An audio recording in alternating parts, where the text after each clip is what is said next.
നാളികേരത്തിന്റെ കാര്യം പറഞ്ഞപ്പോ അപ്പൊ കേരളം പറയുന്നു വിചാരിച്ചു. കേരളത്തിന്റെ പേര് തന്നെ ഉണ്ടായിട്ടുള്ളത് നാളികേരത്തിൽ നിന്നാണെന്ന് ഒരുപക്ഷെ ഇവർക്ക് അറിയോന്ന് അറിഞ്ഞൂടാ. കേരളമാണ് ആ നാളികേരത്തിന്റെ കാര്യത്തിൽ പ്രത്യേകം ശ്രദ്ധിക്കപ്പെടുന്ന സംസ്ഥാനം. എന്നെ അവതരിപ്പിച്ച ബജറ്റ് വളരെ നിരാശാജനകമാണ്.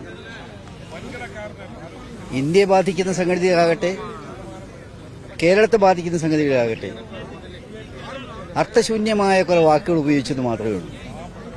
ഉദാഹരണമായിട്ട് പറഞ്ഞാൽ IT, ആർട്ടിഫിഷ്യൽ ഇന്റലിജൻസ്, ഇതിന്റെ പ്രവർത്തനത്തിനൊക്കെ പരമായി ചെയ്യാൻ ബാധ്യസ്ഥമായ പരിപാടികളെക്കുറിച്ചുള്ള ഒരു വർണ്ണപ്പൊലിമയുള്ള ചിത്രം വരച്ചു കാട്ടാൻ ശ്രമിച്ചു എന്നല്ലാതെ വസ്തുതകളെ ആഴത്തിൽ അപഗ്രഥിച്ചുകൊണ്ട് ഇന്ത്യയെ ബാധിക്കുന്ന, കേരളത്തെ ബാധിക്കുന്ന പ്രശ്നങ്ങളെപ്പറ്റി കാഴ്ചപ്പാടോടുകൂടിയ ഒരു ബജറ്റേ അല്ല ഇത്. നമുക്ക് എല്ലാവർക്കും അറിയാവുന്ന ഒരു കാര്യമുണ്ട്. കേരളത്തിന്റെ ഏറ്റവും വലിയ സമ്പത്ത്, ഇപ്പൊ ധാതു സമ്പത്തോ അല്ലെങ്കിൽ കാർഷികയോ ഇൻഡസ്ട്രിയോ അതിനേക്കാളൊക്കെ ഉപരിയാണ് മാൻ പവർ എന്ന് പറയുന്നത്. മാൻ പവർ എന്ന് പറയുന്നതിനനുസരിച്ച് സൊസൈറ്റി നിങ്ങൾക്കറിയാം, എല്ലാ രംഗത്തും നമുക്ക് കാണാൻ കഴിയുന്നത് ഏറ്റവും താഴ്ന്ന ഒരു പരിഗണനയാണ് കൊടുത്തത്. ഹ്യൂമാൻ റിസോഴ്സ് എന്ന് പറയുന്നത് നമ്മുടെ കുട്ടികളാണ് നമ്മുടെ ഏറ്റവും വലിയ സമ്പാദ്യം. ഈ എക്കോണമി തന്നെ എന്ന് പറയുന്നത് നോളജ് ഡ്രൈവൺ എക്കോണമിയാണ്. നോളജ് ഡ്രൈവൺ എക്കോണമിയിൽ രാജ്യത്തെ മുന്നോട്ട് നയിക്കുന്നതിന് ആവശ്യമായ ഒരു കാഴ്ചപ്പാട് പോലും ഇതിൽ കാണാൻ കഴിയുന്നില്ല എന്നുള്ളതാണ് ഏറ്റവും വലിയ യാഥാർത്ഥ്യം.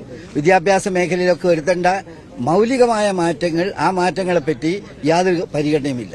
മറ്റൊരു കാര്യം, ഈ നാടിന്റെ ഏറ്റവും ശ്രദ്ധിക്കേണ്ട മറ്റൊരു മേഖലയാണ് കാർഷിക മേഖല. കാർഷിക മേഖലയിൽ വരുത്തേണ്ട ധാരാളം പരിവർത്തനങ്ങളുണ്ട്. ആ പരിവർത്തനത്തെ പറ്റിയുള്ള ഒരു പരാമർശനം പോലും കാര്യമായിട്ട് ഇതിൽ വന്നിട്ടില്ല എന്നത് അത് യാഥാർത്ഥ്യമായിട്ടുള്ള സംഗതിയാണ്. അതുപോലെ തന്നെ തീരദേശവുമായിട്ട് ബന്ധപ്പെട്ട സംഗതികൾ, തീരദേശവുമായിട്ട് ബന്ധപ്പെട്ട പ്രശ്നങ്ങൾ രാജ്യത്ത് ഏറ്റവും സജീവമായി ചർച്ച നടക്കുന്ന കാര്യമാണ്. അവിടെ സംഭവിച്ചുകൊണ്ടിരിക്കുന്ന അപജയങ്ങൾ, നാശങ്ങൾ, നിരാശങ്ങൾ, ഇവയെപ്പറ്റിയൊന്നും ഗൌരവതരമായിട്ടുള്ള ഒരു പരാമർശനം ഇതിന്റെ ഭാഗമായിട്ട് വന്നിട്ടില്ല. പിന്നോക്കം നിൽക്കുന്ന പ്രാന്തവൽക്കരിക്കപ്പെടുന്ന ജനവിഭാഗങ്ങൾ, ആ ജനവിഭാഗങ്ങളെ മുന്നോട്ട് നയിക്കുന്നതിന് ഉതകുന്ന ഏതെങ്കിലും ഒരു കർമ്മ പരിപാടി ഇതിൽ വിശദീകരിച്ചിട്ടില്ലെന്നതാണ് ഇതിൽ ഏറ്റവും ഖേദമുള്ള മറ്റൊരു സംഗതി. നമ്മുടെ നാട്ടിലെ മറ്റൊരു പ്രധാന സമ്പത്തും വരുമാന മാർഗവുമായിട്ടുള്ള വിദേശ രാജ്യങ്ങളിൽ ജോലി ചെയ്യുന്ന നമ്മുടെ ആളുകൾ, അവർക്ക് പലയിടത്തും തിരിച്ചു വന്നുകൊണ്ടിരിക്കുകയാണ്.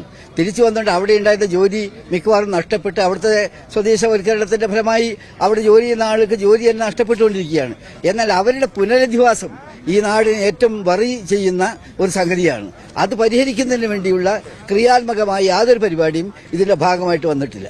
കേരളത്തിന്റെ കാര്യം കൂടി പറഞ്ഞുകൊണ്ട് അവസാനിപ്പിക്കട്ടെ. നമ്മളെല്ലാവരും രാവിലെയും സംസാരിച്ചതാണ്.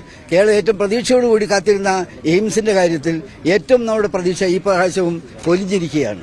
അപ്പോൾ നിഷേധാത്മകമായ യാതൊരു നന്മയുമില്ലാത്ത, അതേസമയത്ത് ഊതി വീർപ്പിച്ച കുറെ വർണ്ണപ്പൊലിമയാർന്ന സങ്കല്പങ്ങൾ വാക്കുകളിൽ പറഞ്ഞു എന്നല്ലാതെ പ്രവൃത്തിപഥത്തിൽ കൊണ്ടുവരാനുള്ള യാതൊരു ആത്മാർത്ഥമായിട്ട് പരിശ്രമങ്ങളും ഇതിൽ നടന്നിട്ടില്ല എന്നത് വളരെ ഖേദകരമായ ഒരു സംഗതിയാണ്. കേരളം എന്ന ഒരു വാക്ക് ഒന്ന് പറഞ്ഞു കേൾക്കാൻ ഇന്ന് ലോക്സഭയിൽ ബജറ്റ് അവതരണ വേളയിൽ കേരളത്തിൽ നിന്നുള്ള MP-മാര് ഒന്നടങ്കം പ്രതീക്ഷിച്ചെങ്കിലും നിരാശയായിരുന്നു. ഇതെല്ലാ തവണയും പറയുന്ന പോലല്ല, ഈ തവണ വളരെ വളരെ വ്യക്തമായിട്ടുള്ള, പ്രത്യക്ഷമായിട്ടുള്ള അവഗണനയാണ് കേരളത്തിനെതിരെ ഉണ്ടായിരിക്കുന്നത്. എയിംസ് ഇല്ല, വിഴിഞ്ഞമില്ല, ആയുർവേദത്തെക്കുറിച്ച് ചില പദ്ധതികൾ ഉണ്ടാകുമെന്നൊക്കെ പറഞ്ഞു. ആ കൂട്ടത്തിലെങ്കിലും കേരളത്തെ പരിഗണിക്കുമെന്ന് വിചാരിച്ചു. കാരണം കേരളം ഇന്ത്യ രാജ്യത്തെ ആകെ എടുത്താൽ ആയുർവേദത്തിന്റെ ഈറ്റില്ലവും പോറ്റില്ലവുമാണ് കേരളം. പ്രത്യേകിച്ച് കോട്ടക്കൽ പോലുള്ള കേരളത്തിലെ, അതുപോലെ മറ്റു പ്രദേശങ്ങളും ആയുർവേദത്തിന്റെ മാപ്പിൽ ലോകത്ത് തന്നെ അടയാളപ്പെടുത്തപ്പെട്ട ലോക മാപ്പിൽ കേരളമുണ്ട്. പക്ഷേ ഈ ബജറ്റിൽ അതും കണ്ടില്ല. മാത്രവുമല്ല, തീരദേശ വികസനത്തിന്റെ കാര്യത്തിൽ ഒട്ടേറെ പൊന്നാനി പോലുള്ള പ്രദേശങ്ങളിൽ പലതും ചെയ്യാമായിരുന്നു. അവിടെ ഒന്നും കേരളം പറഞ്ഞില്ല. നാളികേരത്തിന്റെ കാര്യം പറഞ്ഞപ്പോ അപ്പൊ കേരളം പറയുന്നു വിചാരിച്ചു. കേരളത്തിന്റെ പേര് തന്നെ ഉണ്ടായിട്ടുള്ളത് നാളികേരത്തിൽ നിന്നാണെന്ന് ഒരുപക്ഷെ ഇവർക്ക് അറിയോന്ന് അറിഞ്ഞൂടാ.